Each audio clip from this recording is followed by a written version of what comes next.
Minutes, I'm sure I'm okay. और चलिए, ठीक हो गया।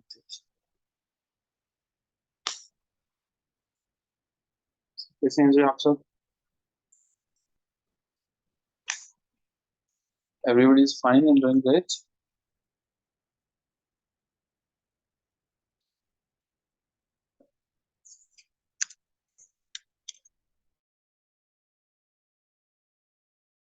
नहीं,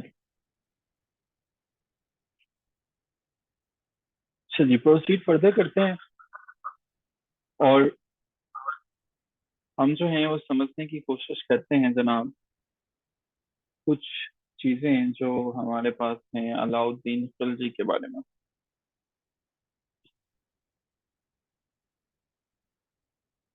अच्छा जी, तो here we go with the screen.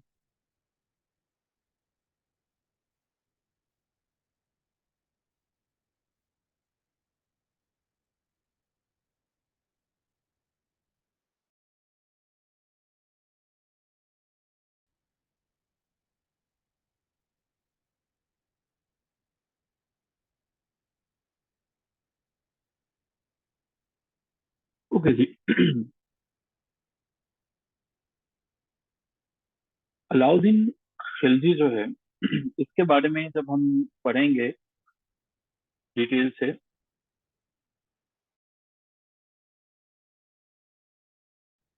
कुछ चीजें ऐसी हैं जो आपको याद रखनी है।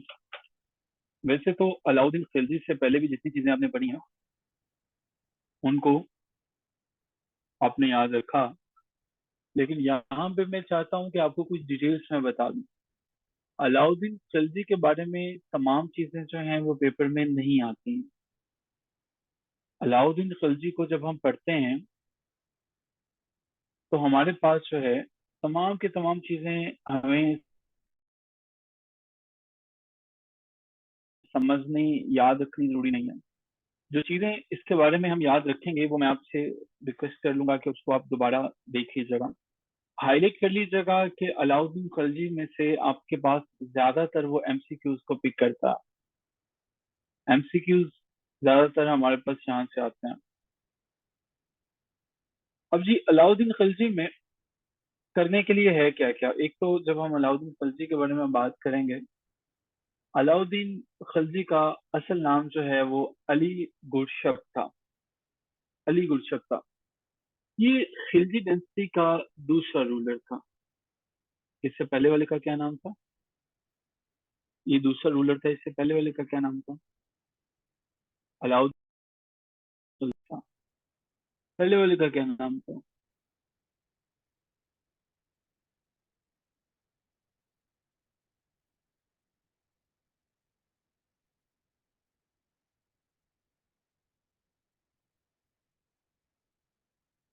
हमारे पास वो हैं जी, जलालुद्दीन हैं जी। बाकियों को क्या लगता है?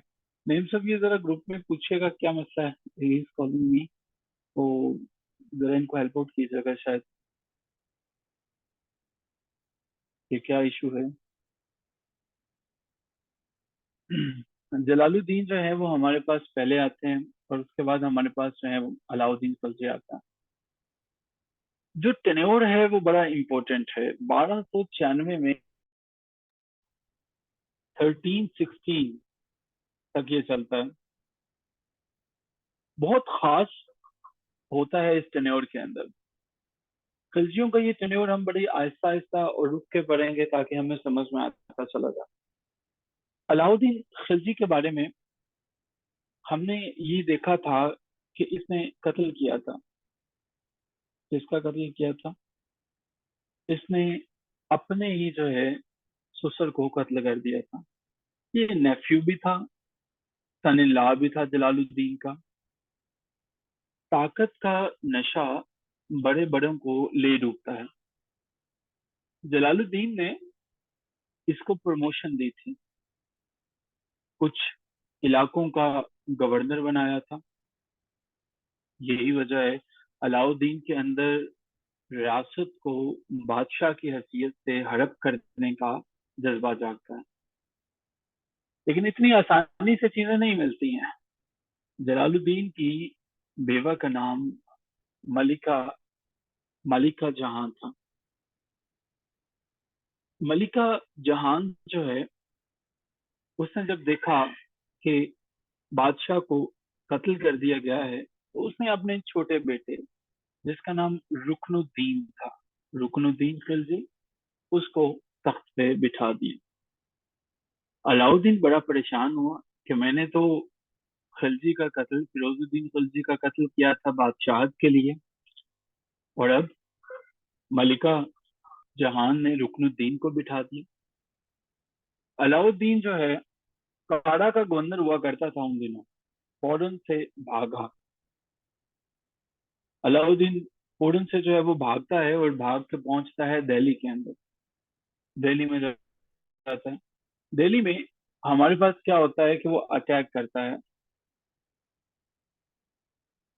लोगों को डराने के लिए, धमकाने के लिए। वो बंदा जो इसका मोहसिन हुआ करता था, वो बंदा जिसने इसके ऊपर कई एहसानात किए थे, इसने नेजे पे अपने अंकल का जो सर था वो लटकाया हुआ था। अक्टूबर 3, 1296, वही बंदा जिसने इसको प्रमोशन दी, इसने नेजे पे उसका सर जो है वो लटकाया हुआ था। Lokesh, welcome to the session, कैसे हैं आप? अब इसके बाद ये हरकत इसलिए की गई थी ताकि एक चीज पता चले, डर फैले, और दिल्ली का किंग जो है वो डर फैलाने में कामयाब हो गए। जलालुद्दीन के बड़े बेटे जो हैं, जो हमारे पास रुकनुद्दीन थे,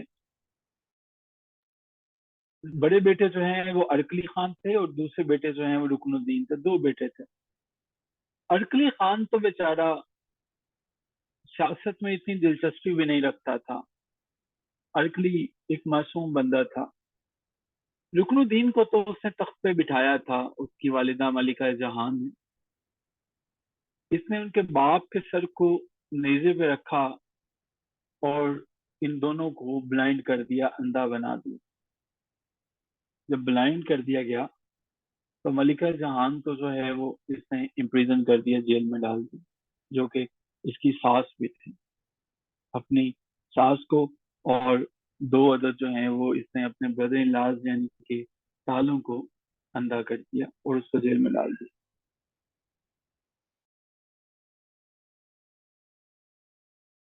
तो हमारे पास ये वाला सीन चलता है। अब एग्जामिनेशन पॉइंट ऑफ व्यू से क्या इंपॉर्टेंट है चीजें हमारे लिए।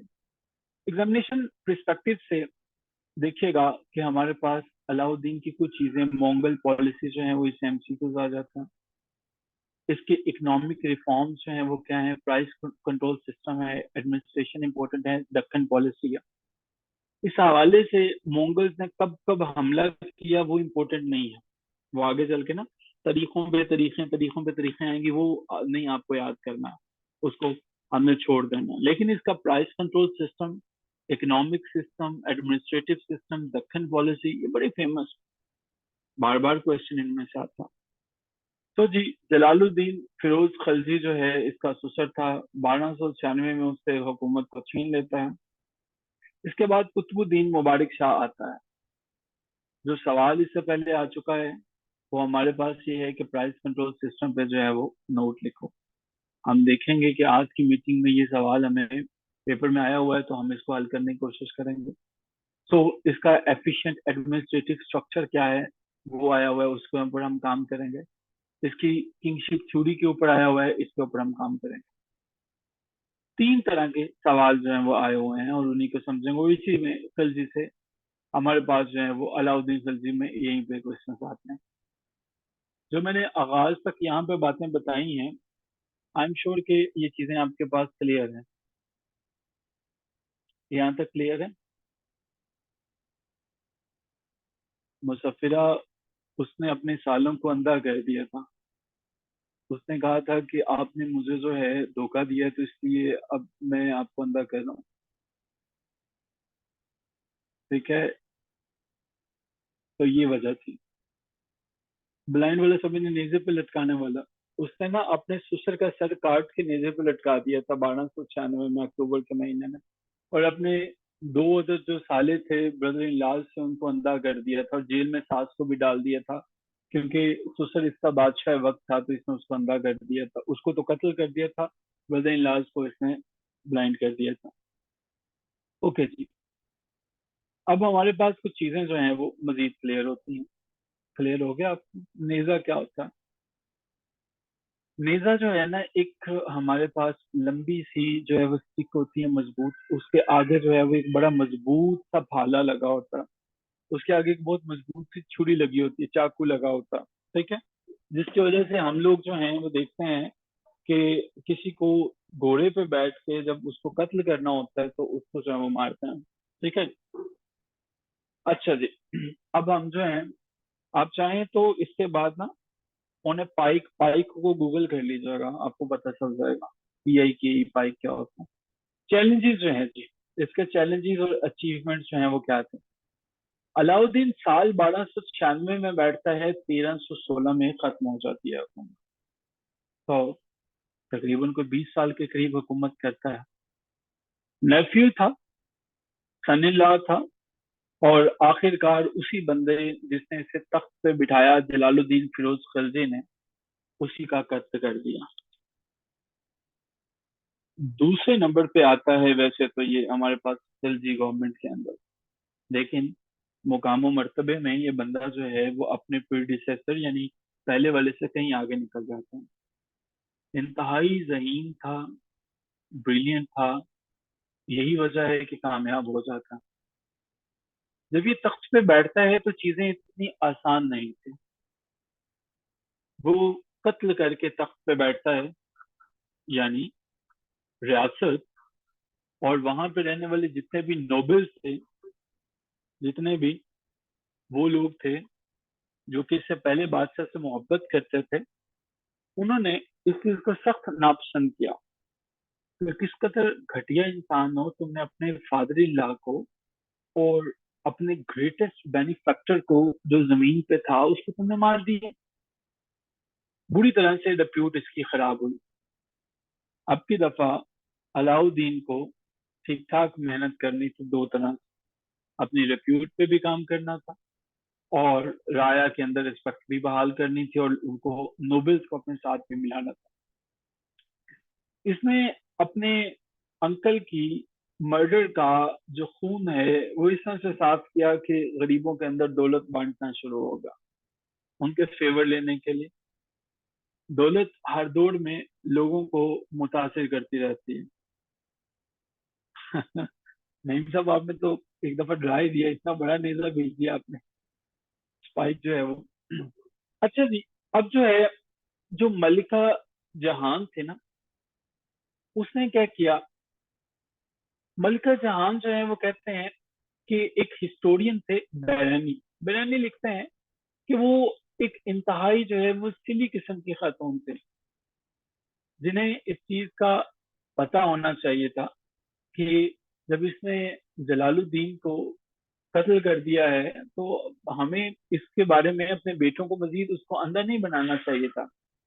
उसने अपने एक और बेटा, एक तो उसका बेटा हमने पहले देखा ना, उसने जो है वो रुकनुद्दीन को तख्त पे बिठाया मलिका ने, लेकिन उसके बाद जब उसको अंधा कर दिया गया और अरकली दोनों बेटों को अंधा कर दिया गया, तो उसने तीसरा बेटा भी जो है वो, जिसका नाम कदर खान था, कदर खान को भी मैदान में उतार दिया। अलाउद्दीन ने दोबारा से बगावत के ऊपर काबू पा लिया और किंग बन गया। अलाउद्दीन को इस दफा मसला सामना करना पड़ रहा था जलाली नोबल्स से। नोबल्स उन लोगों के बारे में कहा जाता है कि जो लोग अशरफिया होते हैं, किसी भी कोर्ट के अंदर बैठ के वो बताते हैं ऐसे नहीं ऐसे कर लें, बादशाह सलामत ऐसे नहीं ऐसे कर लें। उसने मलिका जहान जो है उन्होंने नोबल्स ने उसकी सपोर्ट की कि चलें, अगर जो है वो मलिका जहान कामयाब हो जाती है, कदर खान हुकूमत पे बैठ जाता है, तो हमारे लिए आसानी हो जाएगी। लेकिन ऐसा कुछ भी नहीं हो सका। अलाउद्दीन खिलजी एक ताकतवर इंसान था। इसने बलबन को अपना रोल मॉडल बनाया हुआ था। बलबन, हम जानते हैं बलबन जो है वो हमारे पास सलेब डायनेस्टी के अंदर एक ऐसा इंसान था, एक ऐसा बादशाह था जो माना करता था कि बादशाहत अल्लाह ताला की तरफ से दी गई है, मैं दुनिया में किसी को जवाबदेह नहीं हूँ। तो जो थ्योरी, जो फिलॉसफी गयासुद्दीन बलबन की थी, वही इसने मान, गयासुद्दीन बलबन की थ्योरी क्या थी कि ये लोग कौन होते हैं मुझे सिलेक्ट करने वाले या मुझे यहाँ से रिमूव करने वाले, मुझे अल्लाह ने इनके ऊपर बना के भेजा। उस इसका भी ये मानना था कि देखो भाई, अगर तो दुनिया के अंदर जो है वो रहना है, इंसानों की बजाय कानून को सुप्रीम करो, लॉ को जो है वो ऊपर लेके जाओ। अलाउद्दीन खिलजी वो ये कहता था, एक नारा बनाया हुआ था, मोटो बनाया हुआ था। वो कहता है किंगशिप नोज नो किंगशिप, यानी कि जो बादशाहत है वो सबसे ज्यादा सुप्रीम है। Kingship knows no kingship, kingship जो है वो किसी दूसरे बादशाह को नहीं जानते। किंगशिप जो है वो सुप्रीम है, वो सबसे ऊपर है, वो सबसे बढ़ के है। तो अगर जो है किंगशिप जो है वो सबसे ऊपर है, तो इट मीन्स के हमारे पास सबसे इम्पोर्टेंट है। इसको हमारे पास जो है किंगशिप जो है, इसका दूसरा दो तरह से इसको जो है वो राइटर्स लिखते हैं। यहाँ पे तो इसने किंगशिप भी लिखा, एक और हमारे पास कोटेशन भी होती है, और वो है कि किंगशिप नोज नो किनशिप, के आई एन किन से है। इसका मतलब तो ये है कि एक्सट्रीम जो है वो है। दूसरे नंबर पे अलाउद्दीन खिलजी ये कहा करता था कि भाई मैं अपने किसी किन को नहीं जानता, मेरे लिए अगर किसी ने गलत किया कुछ तो मैं उसको छोड़ूंगा नहीं। सो मेरा ना तो कोई किन है और ना ही मैं किसी किन को जानता हूँ। ये हमारे पास इसका दूसरा मोटो था। आप चाहें तो किनशिप भी लिख सकते हैं और किनशिप भी कर सकते हैं। मजहब को रियासत से बिल्कुल अलहदा कर दिया अलाउद्दीन ने, बिल्कुल अलहदा कर दिया। उसने कहा कि मजहब के मामलात जो हैं वो अपनी जगह, लेकिन रियासत के अंदर ये नहीं आएंगे। जब मौलवियों ने उसके ऊपर ठीक ठाक फतवा लगाया, काजी मुगीसुद्दीन ने कहा कि यार ये क्या कर रहे हो, इसका दोस्त था। उसने कहा मुगीसुद्दीन भाई, देखें मैं ये नहीं जानता कि ये लाफुल है या अनलाफुल है, मैं ये नहीं जानता कि अच्छा है या बुरा है, लेकिन रियासत के लिए जो मुनासिब होगा इमरजेंसी के लिए, मैं उसको करने का हुक्म दूंगा। यानी मजहब अगर उसके बारे में आएगा तो मैं मजहब को भी बाईपास कर दूंगा, दूसरे लफ्जों में हम ये कहेंगे। तो जी, हमारे पास अब की दफा अलाउद्दीन का एक और ही मकसद था, किसी और अजीम मकसद के लिए आया हुआ था। देखिए, कुछ लोग कहते हैं कि शायद इसको कोई पैसों की जरूरत थी, कोई दौलत का लालच था। नहीं, ऐसा नहीं था, बल्कि ये कुछ अपने ही मकासद थे। इसको लगता था कि मुझे आगे निकलना है। ये कुछ तारुफ था जी अलाउद्दीन खिलजी का। अभी जो मोंगल्स है ना, मोंगल्स की जो पॉलिसी है, यहाँ पे हमारे पास डेट्स डेट्स, कुछ मोंगल्स के नाम, कुछ इनके नाम, ये आज तक ना पेपर में आया है और ना ही इंशाल्लाह आएगा। ठीक है, लेकिन एक दफा सिर्फ इसको देख लीजिएगा, द मोंगल्स इन्वेजन। मोंगल्स ने अटैक करना शुरू कर दिए थे इसके दौर में भी। ठीक है, तो हमारे लिए इम्पोर्टेंट ये डेट जानना है कि जब ये तख्त पे बैठता है 1297 से 1307 तक, इसके ऊपर मल्टीपल अटैक होते हैं। ठीक है, तो 1297-98 में हमारे पास दावा खां आ जाता है। ठीक है, लेकिन ये नाम जो है वो सिर्फ इम्पोर्टेंट पढ़ लीजिएगा, याद नहीं रखेंगे और ना ही कभी लिखने पड़ेंगे। ये कहाँ कहाँ से आता है, ये कभी नहीं आया। इसकी कॉन्क्वेस्ट जो है वो इम्पोर्टेंट नहीं है, किसने किस किस पे अटैक किया, क्या हुआ, ये हमने याद नहीं करना। हमें याद रखनी है ये significance of his Deccan policy, ये जो आगे आता है। दक्कन को अपने साथ मिलाना था। दक्कन की पॉलिसी इसकी बड़ी सक्सेसफुल थी। इसको दक्कन में इरादा ये था कि अब आहिस्ता आहिस्ता इन्वेजन भी करें। दक्कन उन दिनों एक इलाके का नाम था जहाँ पे ताकत भी थी, दौलत भी थी, प्रेस्टीज भी थी। तो ये सारे के सारे काम थे। अब मामला ये था कि ये उनको अपने साथ नहीं मिलाना चाहता था, इनेक्स नहीं करना चाहता था, बल्कि ये चाहता था कि मुझे ट्रिब्यूट्स आना शुरू हो जाए, मेरे जजिए की रकमें जो है वो आना शुरू हो जाए। तो जी, ये हमारे पास जो है इसके अंदर और मोहम्मद बिन तुगलक के अंदर फर्क था। मोहम्मद बिन तुगलक इसके बाद में आएगा। ठीक है, वो अभी नहीं है, मोहम्मद बिन तुगलक इसके बाद में आएगा। तो अलाउद्दीन की पॉलिसी और इसके बाद में आने वाले लोगों की पॉलिसी में फर्क था भी, इसके लिए ये याद रखा। अच्छा जी, ये टिप भी उसने लिख दी है, उसने कहा है कि आपको जो है वो इसके मिलिट्री एक्सपीडिशंस की डिटेल्स जो है वो मुश्किल है, तो आपको जो है वो सिर्फ मेजर डिटेल्स का पता होना चाहिए। ठीक है, ये आपके पास जो है वो सिर्फ इसके बारे में क्या है कि टेस्ट ऑफ एनालिटिकल स्किल्स है, not your memory to mention mainly the dates and the names. कि आपको डेट्स और नाम याद नहीं रखते हैं, आपको इसमें सिर्फ एनालिसिस करना आना चाहिए कि अलाउद्दीन के बारे में सारी बातें समझ के कि क्या ये जो बंदा था ठीक था, क्या किया क्या नहीं किया। गुजरात जी, गुजरात के ऊपर ये अटैक करता है 1296 में, तो तख्त पे बैठता है। अब तख्त पे बैठने के बाद किसी भी बादशाह के लिए सबसे ज्यादा जरूरी होता है लोगों को दिखाना कि देखो मैंने फलां इलाका फतेह कर लिया, फलां कर लिया। जैसे पाकिस्तान की आर्मी ने कश्मीर को फतेह कर लिया, इसी तरह से उन्होंने भी अपने आप को जो है वो गुजरात के बारे में 1299 में कॉन्क्वेस्ट ऑफ गुजरात जो है वो इसने किया। मोहम्मद गौरी, पहले वाला बादशाह एक होता था किसी जमाने में, कुतुबुद्दीन ऐबक जो है वो, इससे पहले आने वाले दो बादशाह होते थे, मोहम्मद गौरी और कुतुबुद्दीन। इन दोनों का ताल्लुक जो है वो सलेव डेंसिटी से था। सलेव डेंसिटी जो इससे पहले वाले थे, इससे पहले वाले इन दोनों बादशाहों ने कोशिश की थी कि गुजरात को जो है वो अपने साथ मिला। असल में मसला ये था कि गुजरात के अंदर जो है वो राजपूत थे, और राजपूतों को जो है टफ टाइम देना बहुत मुश्किल होता था। तो राजपूत जो है काबू नहीं आते थे। राजपूत मैंने बताया एक ऐसी कौम होती थी जो कि हर वक्त जंगो जदल में ही मसरूफ रहते थे। तो इससे पहले मोहम्मद गौरी भी लगा रहा, कोशिश की, कुतुबुद्दीन ने भी कोशिश की, क्योंकि कुतुबुद्दीन के पास टाइम बड़ा कम था, 1206 से 1210 तक। लेकिन अलाउद्दीन ने सोचा कि कुछ करना पड़ेगा। अलाउद्दीन ने अपने दो दोस्त, हर एक का एक अच्छा दोस्त होता है, आपके भी होते होंगे, जैसे आप सबके सब राजो न्याज की बातें बताते हैं। अलाउद्दीन के दो दोस्त थे, एक का नाम जो है वो उल्क खान था और दूसरे का नाम नसरत खान था। उल्क खान और नसरत खान, इनका नाम गलत नहीं लेना वरना ये ख्वाबों में आके तंग करते हैं, दोनों झगड़ा करेंगे आपसे। अब जी, इन दोनों को इसने भेजा ठीक ठाक आर्मी देके। उल्क खान और नसरत ये दोनों तुर्की थे, तो तुर्कियों के नाम ऐसे ही होते हैं।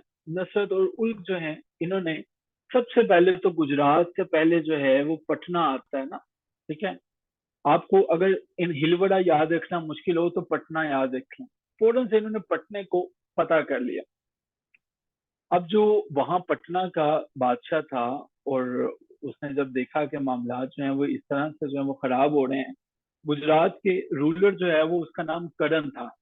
करण को उसने फौरन से पैगाम भिजवाया कि यार ये कोई अलाउद्दीन की फौज में से कोई उल्ग खां और नसरत खान दो बंदे आ गए हैं, और इन्होंने जो है वो अटैक कर दिया और पटना भी चला गया, तो तुम अपना दिफा कर लो।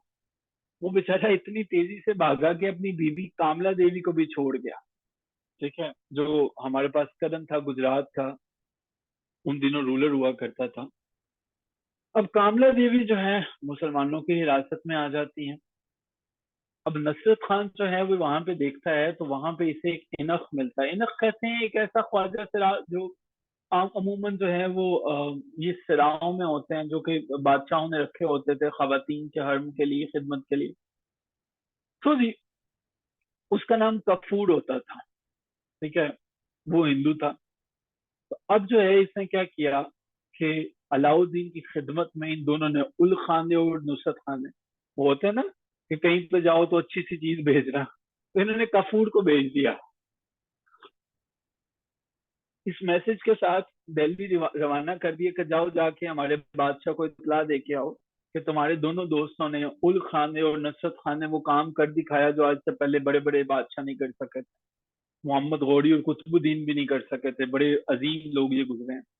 तो जी, इस तरह से हमारे पास जो है वो गुजरात फतह हो जाता है। Rising of the new Muslims.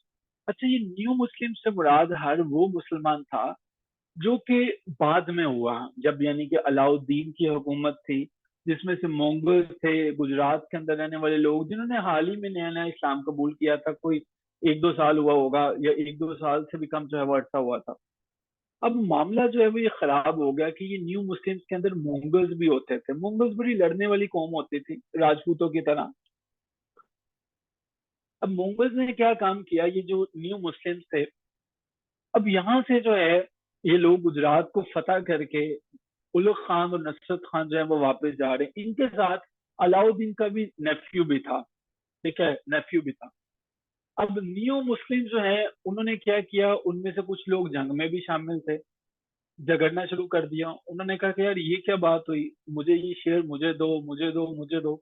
ये नहीं कि उल खान और नुसरत खान इस जंग से वापस जा रहे थे, वो आपस में ही लड़ना शुरू होगा। अब की दफा क्या हुआ, मामला खराब हुआ और एक पार्टी में सुल्तान का अपना नेफ्यू शामिल था और वो मारा गया। अब सुल्तान का नेफ्यू कत्ल हो गया, पूरी की पूरी सल्तनत हिल गई कि ये क्या हुआ। तो जी, अब जितने जितने वो न्यू मुस्लिम थे ना, उन आर्मी में सबको अरेस्ट कर लिया गया, अपनी आर्मी के लोगों को भी। कुछ तो भाग गए, लेकिन जो भागे उनके साथ वही सलूक हुआ जो पीटीआई के साथ हुआ। उनकी फैमिलीज को उठा लिया गया, मर्डर किया गया लार्ज स्केल में। उनकी जो है वो फैमिलीज को कत्ल किया गया, कहा गया कि उनको ढूंढ के लाओ। सुल्तान का आखिर नेफ्यू कत्ल हुआ था। अलाउद्दीन एक ऐसा बादशाह था, सिपह सलार था, जिसका दिमाग बहुत चलता है। इसी से अंदाजा लगा लें, अपने ससुर को इसने कत्ल कर दिया था, तो ऑब्वियसली इसका दिमाग चलता था तो इसने कत्ल कर दिया ना। वरना जलालुद्दीन जो है वो एक ऐसा नरम दिल बंदा होता था कि वो, उसको किसी ने कत्ल करने का भी मंसूबा बनाया तो वो उसे भी माफ कर देता था। इसका ससुर जो है ना, बड़ा नरम दिल का होता था, सिवाय उसने सिद्दी मौला को नहीं बस छोड़ा। तो जी 1301 में, लेकिन ये रुकता नहीं है, अलाउद्दीन जो है रुकता नहीं है। नेफ्यू का कत्ल हुआ, चलो कोई बात नहीं। अब 1301 में मंसूबा बनाता है कि यार किसी तरह से हमारे पास जो है वो रणथंभोर का इलाका फतह हो जाए तो वो बड़ी बात है। अब रणथंभोर के बारे में ये ज्यादा पहले शौकीन नहीं था कि मुझे रणथंभोर को फतह करना है। हुआ कुछ यूं था कि रणथंभोर के अंदर एक राजपूत रहता था, राणा रहता था। वंस अगेन, राजपूत जो है, मैं वही बात कहूंगा टाइम एंड अगेन, कि लड़ने में और उनको एक ही फन आता था और वो सिर्फ लड़ने का था। उसके अलावा दुनिया जहान की किसी चीज से कोई ताल्लुक नहीं, ना अदब, ना लिटरेचर, ना किसी चीज फन तामीर, ना कुछ ना कुछ ना कुछ। किसी से पूछा जाए कि तुम क्या कर सकते हो, वो बताएगा मैं मर्डर कर सकता हूँ, मैं ये कर सकता हूँ। सो जी, रणथंभोर को लगता था कि, इसके राजा को लगता था, राणा को लगता था, जिसका नाम हामिर देवा था, कि मैं देख लूंगा अलाउद्दीन। उसने जितने बागी थे उन्हें कहा कि भाई आ जाओ मेरे पास, ठीक है, तो मेरी रियासत के अंदर पनाह ले लो, और अब जो है मैं देखता हूँ इनको जो है वो। तो देखते हैं कि कितना जोड़े बाजू है इसमें। तो जी हामिर देवा जो है, इसने जाती, वो कहते हैं ना, जाती हुई बला को खुद दावत देना कि मेरे घर में भी चक्कर लगा जाना। अब कुछ ऐसा ही हुआ। एक आर्मी जो है वो अलाउद्दीन ने भेजी कि जाओ जरा जाके ये राणा ऑफ रणथंभोर जो है वो, इसको जरा सामना करो।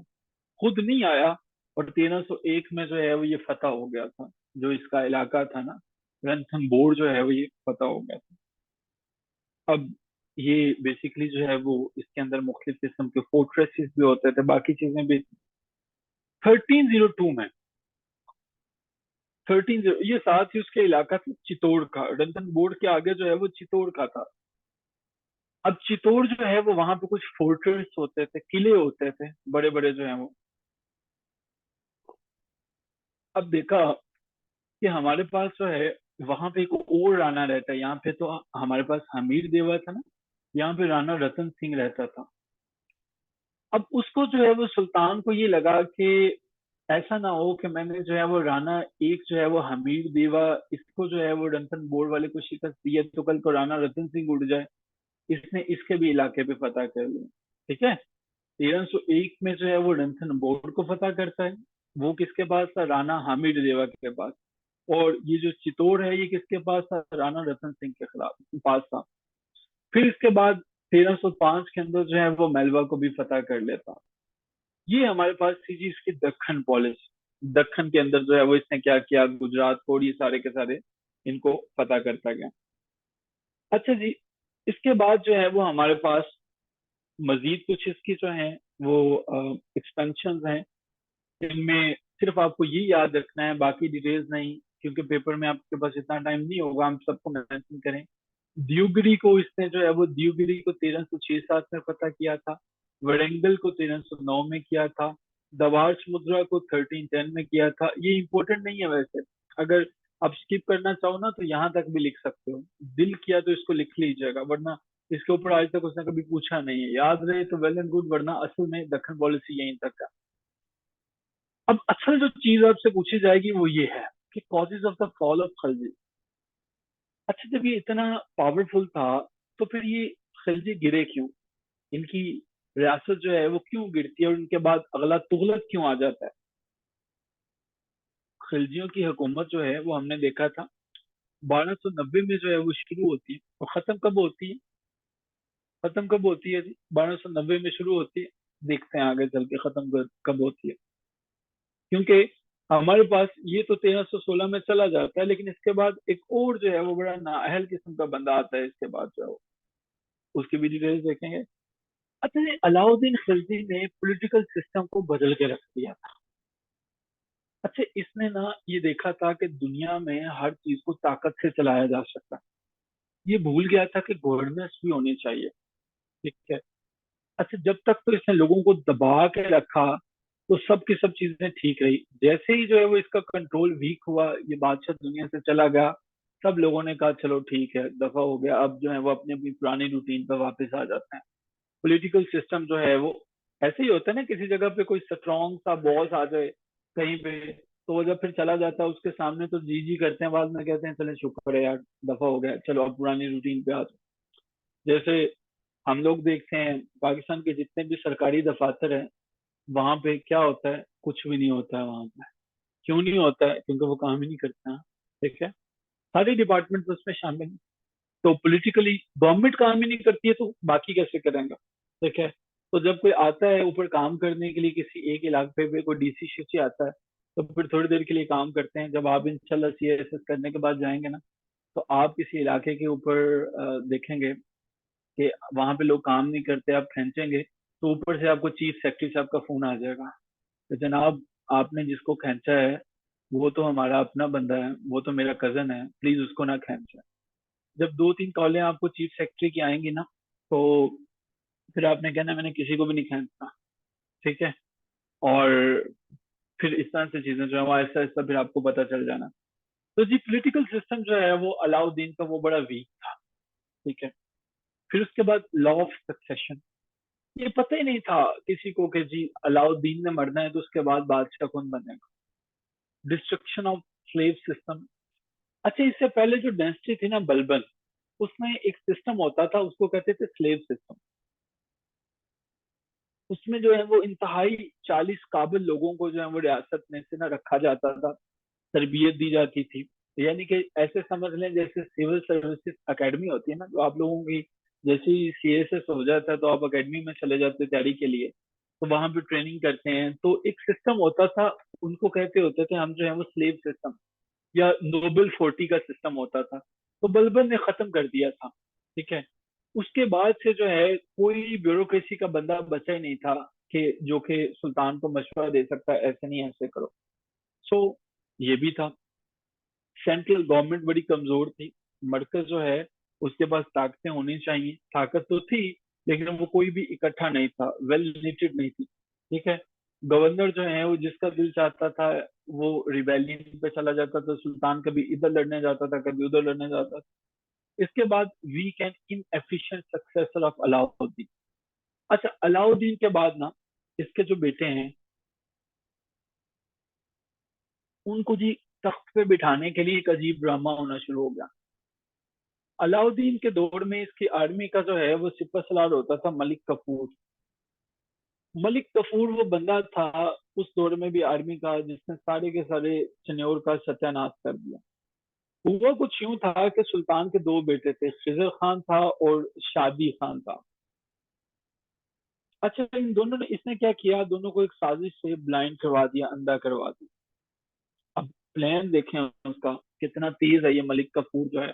इसकी शक्ल आप देखेंगे ना, बाद में नेट पे लिखेंगे मलिक कफूर, तो आपको पता चल जाएगा, आपको अपना अपना से लगेगा कि ये तो कोई हमारे अपनी आदमी का बंदा ही। खैर, मलिक कफूर जो है उसने दोनों को अंधा करवाया। इरादा ये था कि जी सुल्तान का एक तीसरा बेटा, ठीक है, वो चाहता था कि सुल्तान का जो तीसरा बेटा है वो हुकूमत पे आए, और मैं जो है वो उसका रेजिडेंट बन के रहूं। रेजिडेंट कहते हैं कि वो बच्चा है छोटा सा, तो मैं हुकूमत चलाऊंगा। कफूर ने कहा कि इसका सुल्तान का छोटा सा बेटा है जिसका नाम शहाबुद्दीन है। शहाबुद्दीन को उसने कहा कि जनाब इसको जो है वो बादशाह बना दें, मैं रेजिडेंट बन जाऊंगा और मैं जो है वो हुकूमत चलाऊंगा। उसी का एक जो सोल्जर था ना, उसको पता चल गया कि ये वाली हरकतें कर रहा है। उसने पकड़ के इसी को कत्ल कर दिया, कफूर को जो है वो, कफूर को ही मार दिया। उसने कहा चलो भाई, तुम जो है वो अजीबो गरीब सी साजिशें कर रहे हो, चलो दुनिया से। सुल्तान का ये दोनों तो अंधे हो गए बेचारे, खिज़र और शादी जो है वो। अब हमारे पास जो है मुबारिक बचता, मुबारिक को तख्त पर बिठा दिया जाता, ठीक है।